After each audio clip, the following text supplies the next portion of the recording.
BNP যে বলছে সবার আগে বাংলাদেশ, কিন্তু মাঠ পর্যায়ে এটা না। সংস্কারের কথা আপনারা বলছেন, কিন্তু বিশেষ কমিটিতে সরকার যেখানে চাইছে সদস্য, সেখানে বিরোধী দলের পক্ষ থেকে মানে নাম দেওয়া হচ্ছে না।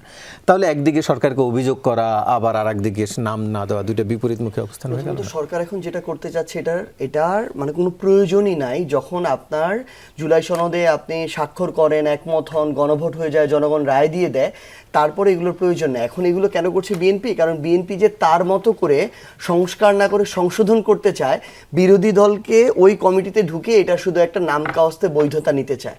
তো এই যে পাতা ফাঁদ, এই ফাঁদে আমরা পা দিতে চাই না। এক, দ্বিতীয়ত আমি স্যারের একটা জায়গা আসলে একটা স্বীকারোক্তি, খুবই দুঃখজনক স্বীকারোক্তি, ওই জায়গাটাতে আমি একটু দ্বিমত করতে চাই। সেটা হচ্ছে, খুব স্বাভাবিকভাবেই একটা রাজনৈতিক দল যখন ক্ষমতায় যায়, তাদের কিছু আস্থাভাজন মানুষ বিভিন্ন জায়গায় দায়িত্বে থাকবে, এটা স্বাভাবিক। কিন্তু আপনি আপনার এমপিকে এরকম দায়িত্বে দেন, আপনি আপনার মন্ত্রীদেরকে মন্ত্রণালয়ের দায়িত্ব দিয়েছেন, আপনি প্রধানমন্ত্রী হিসেবে দায়িত্বে আছেন, এরকম অনেক গুরুত্বপূর্ণ জায়গায় দায়িত্ব আছেন। এগুলো আপনার তো দলীয়করণের মধ্য দিয়ে হয়েছে, আপনার দলের লোকজনই এগুলোতে আছে।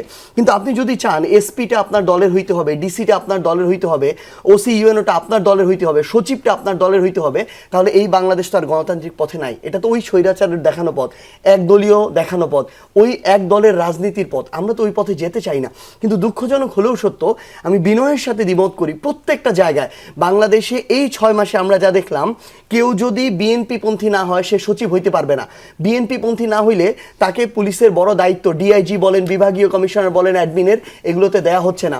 প্রত্যেকটা প্রতিষ্ঠানের ডিজি, মহাপরিচালক, ইভেন আপনি দেখেন যতগুলো প্রশাসক দেয়া হয়েছে, সে নির্বাচন করে বাজেভাবে হেরে যাক, জনগণ তাকে বয়কট করুক, তারপরও তাকে সিটি কর্পোরেশন প্রশাসক করে দেওয়া হয়েছে। তাহলে এই যে দলীয়করণ, এটা তো হচ্ছে নগ্ন রাজনৈতিক হস্তক্ষেপ, যেটা আমরা প্রত্যাশা করি না। এবং এটার প্রভাবটা মাঠ পর্যায়ে গিয়ে পড়ে তখন, ভাই যেটা বললো, যে যখন এই কার্ডগুলো দেয়া হয়, বিএনপি লোক ছাড়া, ধানের শীষে ভোট দেওয়া ছাড়া কাউকে একটা কার্ড, একটা সরকারি সুবিধা, একটা রাষ্ট্রীয় সুযোগ কাউকে দেওয়া হয় না। তাহলে বিএনপি যে বলছে সবার আগে বাংলাদেশ, কিন্তু মাঠ পর্যায়ে এটা না। এই জন্য তারেক রহমানের আচরণে আমরা আশ্বস্ত হতে পারি না, কারণ মাঠ পর্যায়ের আসল প্রতিধ্বনি হচ্ছে সবার আগে বিএনপি, সবার আগে ধানের শীষ, অন্য কাউকে কোথাও কোনো কিছুতে পার্টিসিপেট করার সুযোগ দেওয়া হয় না।